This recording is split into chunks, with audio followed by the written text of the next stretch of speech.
할렐루야.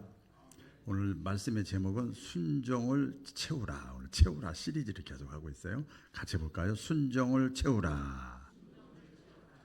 순종 다 분량이 있어요. 순종을 채우라. 창세기 1장 1절에 보시면, 자, 짧은 시간이니까 집중하셔서 저를 아주 뚫어지게 쳐다보시면 감사하겠나이다. 창세기 1장 1절. 우리는 제가 지금 세상 얘기하는 거 아니잖아요. 성경 하나님 말씀을 나누는 거잖아요. 창세기 1장 1절 딱 보면 다 같이 시작. 그렇죠. 태초에 하나님이 천지를 창조하시니라. 하나님은 창조주 하나님이야. 그리고 나서 창세기 쭉 보면요, 하나님이 창조만 하고 만들어 놓기만 하고 자리만 배치하고 그냥 무관심하시는 하나님이 아니라 다 관리하고 통치하고 다스리세요. 할렐루야. 그렇게 또 창세기 자세하게 나오잖아요. 그래서 어떤 분은 그렇게 얘기를 해요. 뭐 세팅만 시스템만 갖춰놓고 알아서 해, 그게 아니고 감독한다는 거예요. 마치 영화나 드라마나 이런 거 보면은 감독자가 있잖아요. 그래서 사람 다 세우고 시스템 다 하고 나서 그 다음부터 어떻게 합니까? 뭐 감독이요, 막 그냥 계속 요만한 거 하나까지라도 다 관리하잖아요. 그렇죠? 체크 다 이렇게 하잖아요. 그러니까 자연도 하나님이 다스리시고, 창조주 하나님이니까 믿으시면 아멘. 자연도 다스리시고 인류 역사도 다스리시고 또 뭐예요? 국가의 흥망성쇠도 다스리시고, 그게 기록된 것이 성경의 내용 아닙니까? 또 가정의 삶도 다스리시고, 가정의 삶도 다스리세요. 또 어떤 기업이나 사업의 삶도 다스리시고, 교회도 다스리세요. 교회도 다스리시고, 그리고 또 중요한 것은, 자, 거기까지만 끝나면 안 되죠. 나도 다스려. 자, 양손을 드시고, 하나님은 나도 다스리신다. 나도 다스려요. 나도 통치해. 나도 관리에 들어갔어 이미. 하나님이 그렇게 말씀을 하시죠. 또 성경에 그걸 기록을 하셨어요. 근데 큰 것만 다스리는 것이 아니라 작은 것까지도 다스려요. 하나님이 다 다스리십니다. 이 사실을 다윗이 깨달았어요. 구약에 다윗이 있잖아요. 저를 쳐다보시기를 주의 이름으로 축원합니다. 짧은 시간인데 땅 쳐다보지 마시고. 자, 이 다윗이 그걸 깨달았어요. 여러분, 신앙생활은요, 예배드리고 기도하고 찬송하고 헌금 드리고 이것도 중요하지만 깨달아야 돼. 다윗이 뭘 깨달았는가 하면 어려움 중에, 고난 중에 깨달은 것이 있는데, 여호와 하나님은 나를 지키시는 자라. 그 지킨다는 거 관리하고 통치하고 다스리고 감독하고 다 한다는 거예요. 어떻게 나를 관리해 나가시는가 봤더니 밤에도 낮에도 졸지도 아니하시고 주무시도 아니하시고, 이거 제 얘기가 아니에요. 시편 121편에 쭉 그 내용이 나와요. 그 다음에 우리의 모든 출입을 다 다스리시고 지키시고 보호하시는 하나님이시다. 그걸 깨닫고 나서 다윗이 굉장히 어려움을 많이 당할 때, 지금도 나를 다스리는 중이야, 하나님은 ing야, 그리고 쭉쭉쭉 이겨나갔어요. 우리 예수님 말씀하시잖아요. 많은 그 무리들 앞에서 말씀하잖아요. 너희가 이렇게 사는데 무엇을 먹을까, 무엇을 마실까, 무엇을 입을까, 미래는 어떻게 될까, 과거는 또 앞으로는 어떻게 될까, 여러 가지 고민을 많이 하는데, 그때 예수님이 말씀하셨어요. 하나님에 대해서 말씀하셨어요. 하나님의 날아다니는 참새가 죽고 사는 것도 하나님의 허락이 있어야 된대요. 그리고 이 들판에 이렇게 피어 있는 꽃이나 들풀이, 꽃이 피고 지고, 이것도 하나님의 허락이 있어야 된대요. 더 중요한 것이 있어요. 우리 사람에게 있는 머리털 하나도 빠지고 안 빠지고 하는 것도 하나님의 허락이 있어야 된대요. 이거 말이 되는 소리예요? 여러분, 저 성경 얘기 그대로 하는 거예요. 머리털 하나 빠지는 것도 하나님의 허락이 있어야 된대요. 그러니까 제가 이렇게 몇 가지 말씀을 드렸잖아요. 하나님은 창조주 하나님이시고 다스리시고 관리하시고, 그 다음에 졸지도 않으시고 주무시도 아니하시고 깨달은 사람을 다윗을 비유를 듣고, 예수님이 또 하신 말씀도 이렇게 말씀드렸어요. 그러니까 하나님은 우리가 이 땅에 살아가면서, 자 보세요, 우연이라는 것은 없어요. 아멘. 그렇잖아요. 하나님이 두 눈이 시퍼렇게 뜨고 보고 감찰하시고 관리하시고 꼼꼼하게 다 하시는데, 작은 사건 하나라도 우연이라는 것은 없다. 이 말씀 드리니까 여러분들이 지금 이 자리에 앉아 있는 것도 우연이 아닌 것을 깨닫기를 주의 이름으로 축원합니다. 결코 우연이 아닙니다. 하나님, 우리 기독교 천주교에서, 옛날 가톨릭이죠, 개신교로 오늘의 기독교를 탄생시킬 수 있도록 그 역할을 했던 사람이 있었는데, 마틴 루터예요. 마틴 루터가 있잖아요. 그래서 종교개혁이 1517년에 일어났잖아요.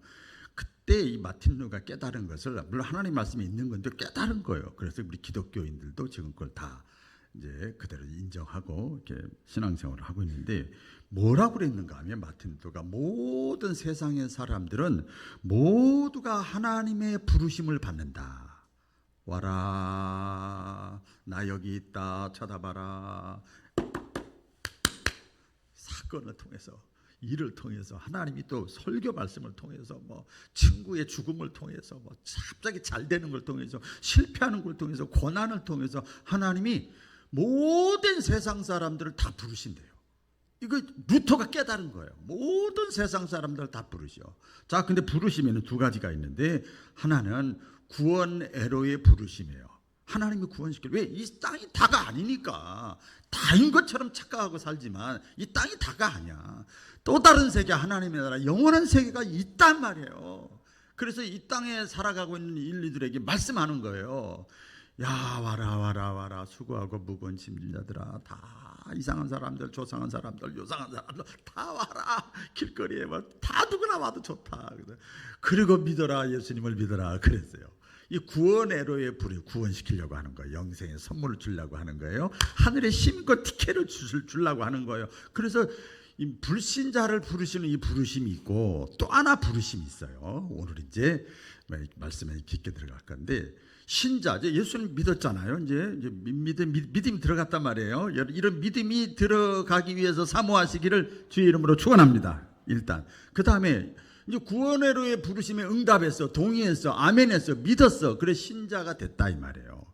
그러면 하나님이 또 부르십니다.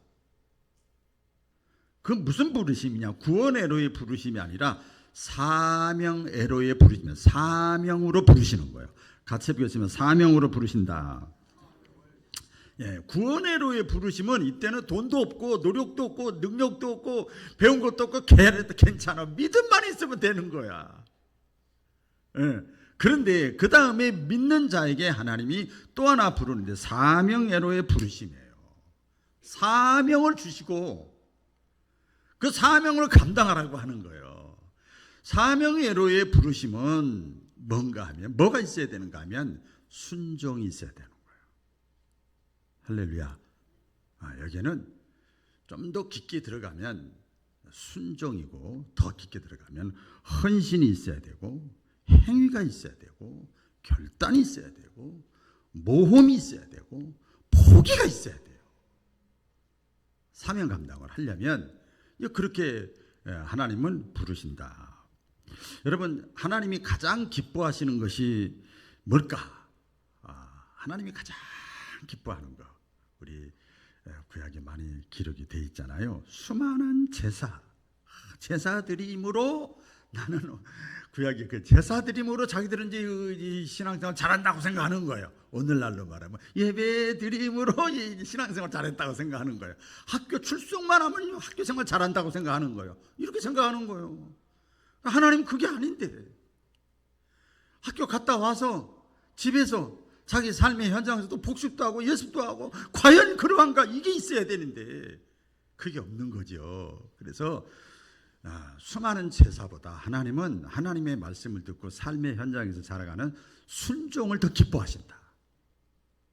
순종, 따라해 보겠습니다. 순종. 여러분, 우리가 하나님 복의 근원이시잖아요. 예, 만복의 근원이시잖아요. 네. 아멘. 만복의 근원. 우리가 복을 받고 또 우리가 이 땅에 육신의 몸을 입고 살아가는데 문제없는 사람이 어디 있어요? 문제없는 사람이 어디 있냐고요. 다 있어요. 나이가 들어서 문제가 많아요? 젊은 사람도 문제가 있어. 다 문제 있어요. 그래서 우리가 복을 받고 하나님의 복을 받고 그 다음에 문제를 해결받는 비결, 노하우가 뭐냐? 순종이에요. 순종이에요. 순종. 따라해보세요. 순종. 근데 어디에 순종해야 되는가 하면 하나님의 말씀에 순종하는 거예요. 성가대원도 이쪽 줄도 저쪽 줄도 저 3층도 다 저도 다 하나님의 말씀에 순종하려고 서로가 코드를 맞추면 자연스럽게 하나가 되는 거예요. 하나님의 말씀 또 깊게 들어가면 성령의 감화와 감동이 왔을 때 그걸 소멸하지 않고 순종하는 거. 이럴 때 문제가 해결되고 하나님의 복을 우리가 누릴 수가 있습니다. 우리가 조심해야 될 것이 있어요. 저도 이제 목회자로서 조심해야 될 것은 우리가 이제 때로 잘못하면 내가 내 자신도 모르게 부지불식간에 교만하게 되고 또 잘못을 저지르게 되고 믿음 약한 자에게 상처를 주게 되고 시험거리가 되게 하잖아요. 우리는 항상 그렇게 살아가고 있잖아요. 예를 들어서 뭐 그냥 성경 얘기도 아닌데 내 말에 순종해라. 이단들의 특징이요. 그렇잖아요. 이 순종도 하나님의 말씀과 성령의 감동에 순종하는 것이지 나머지는 다 재야 되는 거예요. 사실은 알고 보면. 그런데 그것이 비록 구약에 그런 발람 선지자, 발락 선지자 또 여러 사건들이 많이 있잖아요. 그것이 비록 사람의 말이라 할지라도 그것이 하나님의 말씀에 맞는다고 생각되면 기꺼이 순종해야 돼요. 자, 그럼 순종이 뭔가? 순종은요, 하나님을 기쁘시게 하는 겁니다. 같이 해보겠습니다. 하나님을 기쁘시게 하는 것이다. 하나님을 기쁘시게 하는 게 순종입니다. 이렇게 보면 은혜 받았습니다. 가만히 보니까 저도 은혜 받을 때가 있잖아요. 저도 내가 듣기 좋은 소리를 들을 때 은혜가 되더라고. 이거 문제예요. 이게 내가 듣기 좋은 소리를 들어야 은혜가 되는 거예요. 그리고 내 어떤 뭐라 그럴까요? 내 마음에 들어야 은혜가 되는 거예요. 나에게 좋은 일이 있을 때 막 은혜가 된다고 이렇게 얘기를 하고 생각을 합니다. 그렇죠. 그때 뭐 집사님 이거 좀 합시다. 그냥 뭐 두 말 없지 뭐요. 그런데 뭐가 있는데 그래도 할게요. 이런다고요. 나에게 좋은 일이 있으니까 순종하는 것은 너무 쉬워요. 그런데 내가 그렇게 하자는 대로 하면 손해도 보고 어떤 뭐라 그럴까요? 자존심도 상하게 되고 기분도 나쁘고 막 스트레스도 받고 하는데 순종하는 것은 쉬운 게 아니에요. 그렇죠? 쉽지가 않아요. 사도 바울이 로마서 7장에 신앙생활이 뭐냐 아주 구체적으로 8장 넘어가기 전에 이렇게 아주 자세하게 말씀을 했어요. 신앙생활, 우리가 예수님을 믿고 구원의 부르심에 응답하고 그 다음에 신앙생활 하는 게 뭐냐? 순간순간 매일매일 지금 예배드리는 이 순간에도 말씀을 듣는 이 순간에도 겉사람과 속사람이 티각티각 싸워. 겉사람의 생각과 속사람의 생각이 싸워.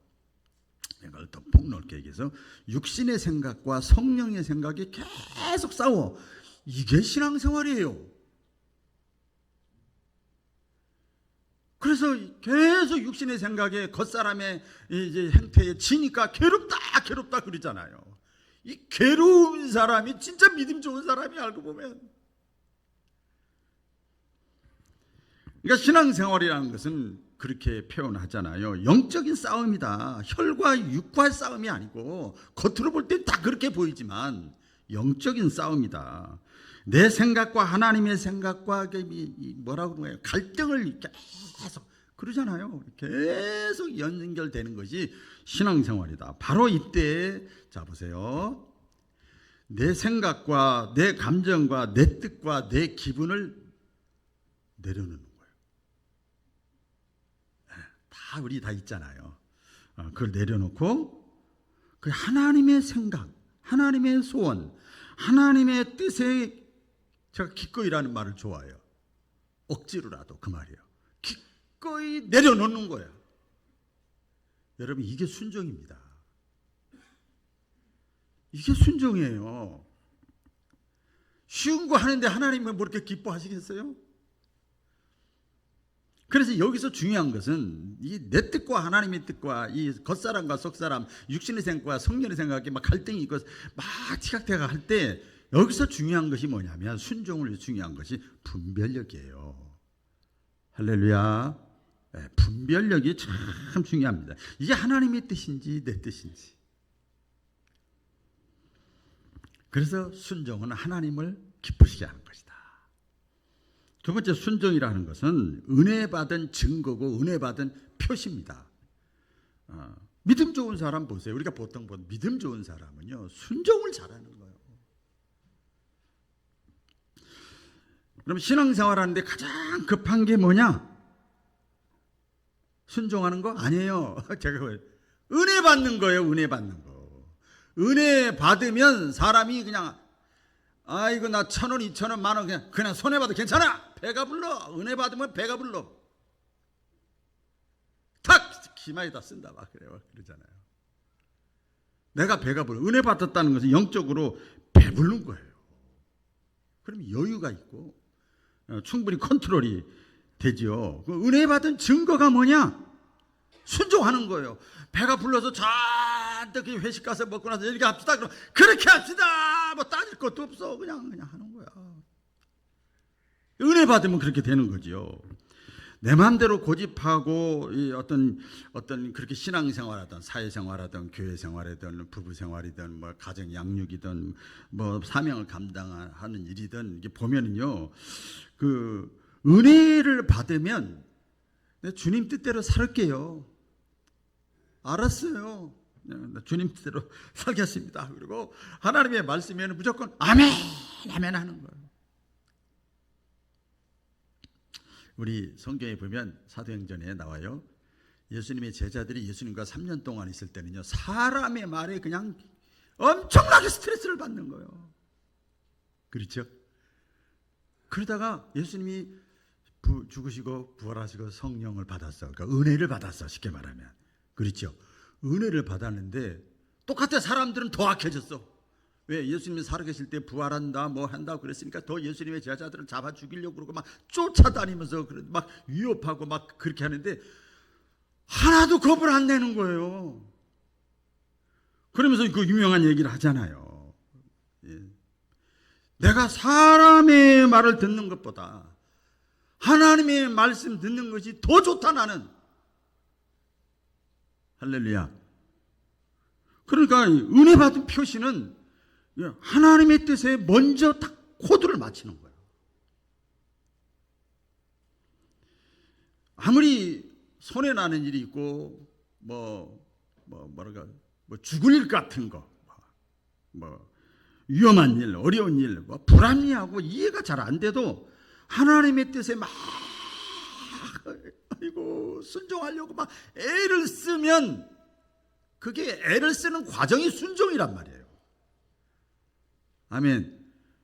애를 쓰는 과정이 순종이에요. 그게 은혜 받은 증거입니다. 그러면 하나님이 거기서 감동하시는 거예요. 이야, 저 A라는 분, B라는 분, C라는 분, D라는 분 다 저렇게 하고 있는데 그냥 믿음으로 살려고 하나님의 말씀에 순종하려고 애를 쓰네. 그럼 감동되잖아요. 그 사람을 보면. 그렇게 되는 거죠. 은혜 받은 증거가 순종입니다. 순종에도 보면 조건이 있어요. 조건이 있어요. 어떤 조건이냐? 조건이 없는 게 조건이에요. 그러니까 이것도 비판하는 사람은 뭐 맹신이다, 뭐 광신이다, 뭐 맹목이다, 막 이렇게 갖다 붙이는데 그렇지 않아요. 순종에도 조건이 없어야 됩니다. 여러분 성경에 아브라함 얘기 있잖아요. 많이 있지만 하나님께서 내 아들 이삭을 번제로 드리라 했을 때 아브라함은 보면요 그냥 무조건입니다. 노래 유행가도 있잖아요. 무조건이야. 무조건 순종했어요. 만약에 아브라함이 이제 우리들의 모습과 조금 비교를 해보면 우리가 조금 저의 모습도 그럴 경우가 있어요. 아니 어떻게 해서 얻은 아들인데요. 하나님이 약속으로 주신 아들이 아닙니까? 그리고 내가 아들 사랑하는 게 뭐가 잘못입니까? 아들 이삭을 달라고요? 좋아요. 그러면 이삭 아들을 드리면 그러면 어떻게 더 좋은 방법이 있습니까? 어떤 대안이 있습니까? 더 좋은 아들을 주시겠습니까? 이렇게 얘기를 하고 확인해 보고 그래 내가 더 좋은 계획을 갖고 있어 걱정하지 마 이러면 순종하기가 쉽지요. 그렇죠? 근데 이 아브라함은요 절대 하나님께 물어보질 않아요. 여러분 그것은 이미 순종이 아니고 거래고 흥정이에요. 그러니까 순종을 하려면 조건이 없어야 되는 거예요. 그러니까 약간 바보가 돼야 돼요. 할렐루야. 바보가 돼야 돼. 하나님이 바보가 돼서 오신 분이 예수님 아닙니까? 저와 여러분들이 작은 바보가 돼야 되는 거예요. 순종에 같은 맥락입니다만은 포기가 있어야 됩니다. 내 주장, 내 욕심, 아까도 말씀드렸죠. 내 기득권, 내 자존심, 내 자리 이런 거 포기하지 않고 어떻게 순종을 합니까? 저 사람은 돈도 많고 배운 것도 많고 신앙생활도 잘하고 다 잘하는데 말하는 거 보면 항상 자기가 제일 꼬레비래. 그런 말만 해. 그런 사람이 많이 있어야 되는 거예요. 다 지키면 그걸 어떻게 하겠어요? 예수님이 십자가 지시기 전에 기도했잖아요. 내 원대로 내 뜻대로 마옵시고 아버지의 뜻대로 되기를 원하나이다. 그러니까 그게 뭐예요? 예수님이 인간의 몸으로 오셨기 때문에 될 수 있으면 이 잔을 내게서 옮기시옵소서. 나 십자가 지기 싫어요. 십자가 지고 싶은 사람이 누가 있어요? 작정하고 3번이나 기도했는데도 하나님의 응답이 없으니까 내 뜻대로 마옵시고 아버지 뜻대로 되기를 원하나이다. 그리고 포기한 거예요. 그러니까 예수님이 그렇게 기도할 때는 이미 자기의 어떤 뭐라고 그럴까요? 생명을 포기한 거죠. 아까 아브라함이 아들 이삭을 번제로 드리려고 할 때는 번제로 드리려고 갈 때 이미 아들을 포기한 거예요. 이게 순종이에요. 그러니까 순종이 어렵죠. 어려운 겁니다. 자, 그런데 어려운데 여러분 좋은 대학 들어가고 좋은 회사 들어가고 그거 다 어렵지요. 그런데 좋은 대학 들어가고 좋은 회사 들어가면 좋은 게 있으니까 어려워도 그 길을 가려고 하는 거 아닙니까? 신앙생활도 똑같습니다. 순종의 그럼 결과가 뭐냐? 기적입니다. 기적. 우리가 볼 땐 기적이고 하나님의 관점에서 하나님이 개입하시는 거예요. 할렐루야. 이게 문제가 해결되는 거예요. 문제가 막힌 것이 뚫리는 거예요. 내가 내 지각에 내 생각에 내가 예상했던 것보다 더 뛰어나게 하나님이 다 일을 하시는 거예요. 많죠. 누구를 통해서 기적을 일으키느냐? 순종하는 사람을 통해서 기적을 일으켜요. 성경 신구약 성경에 많이 나오잖아요. 우리 1월 첫 주에 제가 항아리에 물을 채우라는 그 말씀을 전했던 기억이 나는데 예수님의 첫 번째 이적 가운데 하나 아닙니까? 포도주를 집어넣어야 될 항아리에 물을 집어넣으라는 그 예수님의 말씀에 이 하인들이 순종하는 거예요. 그랬더니 문제가 해결된 거예요. 그렇지요? 사람들이 볼 때 기적이 나타난 거죠. 또 구약의 문둥병자 나아만 장군도 있잖아요. 이 문둥병 못 고치는 건데 어떻게 해서 고쳤어요? 그 동안에 갈등이 있었잖아. 기분 나빠, 내 생각과 틀려, 다시 돌아가 하다가 나중에 다시 또 요단강에 와서 7번 몸을 담그잖아요. 그랬더니 그 나병이 싹 나아버린 거예요. 문제가 해결된 거잖아요. 여리고성 무너지는 것도 마찬가지예요. 칼싸움을 하고 무슨 전투를 벌이고 그게 아니고 아무 말도 하지 말고 내 말만 믿고 지금까지 너희 출애굽하는 그 과정 속에서 그 하나님의 능력을 믿는다면 내가 지금 너희들이 말하는 거 아무 말도 하지 말고 하루에 한 바퀴씩 6세 동안 돌고 마지막 7번째 때 소리만 질러라. 이게 말이 안 되는 거예요. 그때 그대로 했어요. 그랬더니 마지막 소리 지를 때 여리고성이 그냥 무너져 버렸어요. 기적이 나타난 거잖아요. 문제가 해결된 거죠. 그 요나 얘기 아시잖아요. 요나도 마찬가지죠. 니느웨로 가서 복음을 전하라고 했더니 다시스로 갔어요. 그래서 또 고난을 당하잖아요. 그리고 나서 나중에 또 이제 고기 뱃속에서 이렇게 나와가지고 회개하고 나서 어떻게 합니까? 나중에 이 요나가 니느웨 사람들은 나를 가면 분명히 잡아 죽일 거야. 회개는 두 번째 치고 뻔해 안 봐도 알아.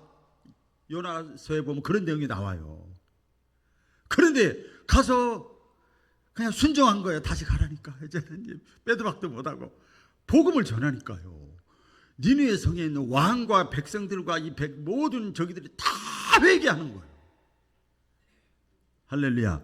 문제가 해결됐잖아요. 기적이 나타났잖아요. 많이 있어요. 이건 공동체적인 겁니다만 예수님의 그 사복음서의 내용에도 보면 많은 기사와 이적을 행할 때도 보면 가만히 있는데 싹 날지어다 이런 적 한 번도 없어요. 예수님이 어떻게 주기를 원하느냐? 내 손을 내밀라. 그쪽으로 가라. 제사장에게 보여주라.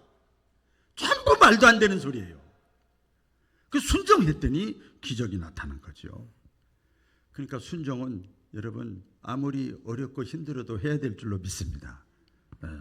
그리고 이 순종을 하면요 뭐가 있는가 하면 뭐랄까 이게 능력, 에너지, 파워가 생기는 거예요. 담대함이 생기는 거예요. 오늘 본문 그 앞절에 보면 우리 모세의 내용을 알잖아요. 모세 보면 40년 동안 공부 많이 하고 총명하고 공부 부족한 것이 없잖아요. 그래서 자기 나름대로 민족을 사랑하는 마음, 애국의 열정을 가지고 막 의욕이 충만하고 자신감이 충만하고 내가 하니까 막 분위기도 좋고 막 뭐 이런 게 있어요. 그러니까 자기가 뭔가 된 줄 알았지.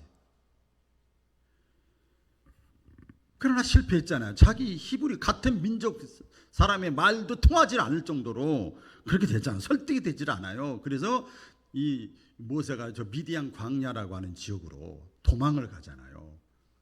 도망을 가서요. 도망을 가는데 40년 걸렸어요.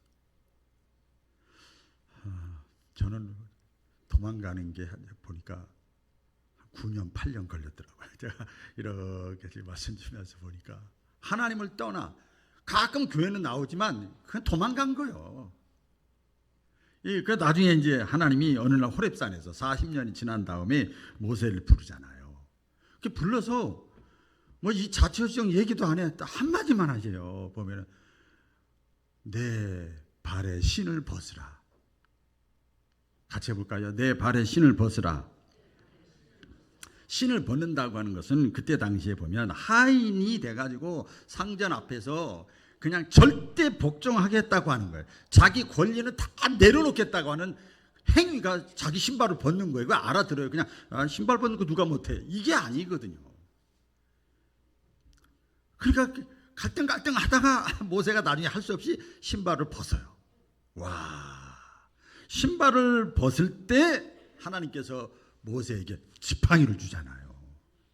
그 지팡이가 능력이 지팡이가 된 거예요. 할렐루야. 능력이 지팡이가 된 거죠. 우리가 볼 때 그래요. 제가 이제 기도원 가서도 이제 그런 것도 많이 해야 될 것 같아요. 다 은혜 사모하시는 분들이고 각종 문제를 갖고 오신 분들이잖아요. 보면 능력 받겠다고 오는 사람이 많아. 저도 옛날에 그랬어요. 막 특별 기도하고 막 음식 기도하고 막 작전 기도하고 막 그래요. 근데요, 먼저 내가 해야 될 것이 있어요.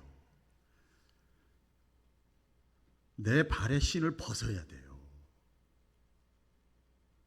그리고 예배드리고 그리고 기도하고 그리고 하나님을 찬양해야 그걸 받으시는 거란 말이에요. 그 신을 벗는다는 게 순종 아닙니까? 결단하고 포기하고 내려놓는 거, 그게 너무나 괴롭죠. 왜? 깊은 골짜기에 내가 들어가는 순간이요, 그때가. 근데 여러분 잘 아시잖아요. 내가 깊은 골짜기에 들어가는 만큼 산이 높은 거예요. 아멘. 산이 높은 거예요. 그래서 순종을 하면 이렇게 능력도 주어져서, 그 다음에 이런 하나님을 체험하니까 어떤 경우에도 흔들림이 없어. 넘어지면 금방 일어나. 담대해. 순종을 자꾸 채우다 보면 그런 것이 쌓여지는 거죠. 마지막으로 이 순종을 하면요, 복을 받습니다. 우리가 제일 좋아하는 소리 다 같이 해보겠습니다. 복을 받는다. 창세기 아브라함 이야기가 뭡니까? 순종하면 복 받는다는 얘기예요. 창세기 20장 11절에 보면 내가 내게 큰 복을 주고, 이삭을 이제 드린 다음부터 내가 내게 큰 복을 주고 내 씨로 크게 성하게 하사요. 하늘의 별과 같고 바닷가의 모래알과 같이 내가 너에게 복을 주리라. 그 다음부터 아브라함이 가만히 있는데도 그냥 하나님이 얼마나 급하셨던지 계속 복 가만히, 너를 누가 해코지하면 내가 이렇게 할 거리, 뭐 이렇게 하면 사례를 들어가면서 하나님이 막 복을 쏟아붓는 거예요. 신명기 28장 내용도 그거 아닙니까? 하나님의 말씀을 듣고 청종하고 순종하고 잘 받아들이고 순종하면 내가 너에게 들어가도 나가도 뭐 떡반죽 그릇에도 너하고 연결된 사람만에게도 다 복을 주겠다는 거예요. 그래서 우리가 하나님께 순종해서 저와 여러분이 축복의 통로가 돼야 돼요. 옆에 사람 쳐다보시면서 이왕이면 축복의 통로로 삽시다. 축복의 통로가 돼야 돼요.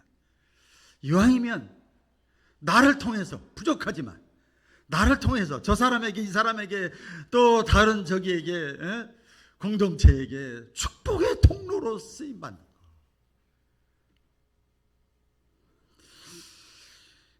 여러분에게 어떤 부르심이 있습니까? 구원의 부르심은 끝났고 이제 사명예로의 부르심이 있는데, 어떤 부르심인지 간에 여러분 핑계대지 마시고 주여 나를 보내소서 기꺼이 순종함으로 축복의 통로로 살아갈 수 있기를 주의 이름으로 축원합니다. 기도하겠습니다.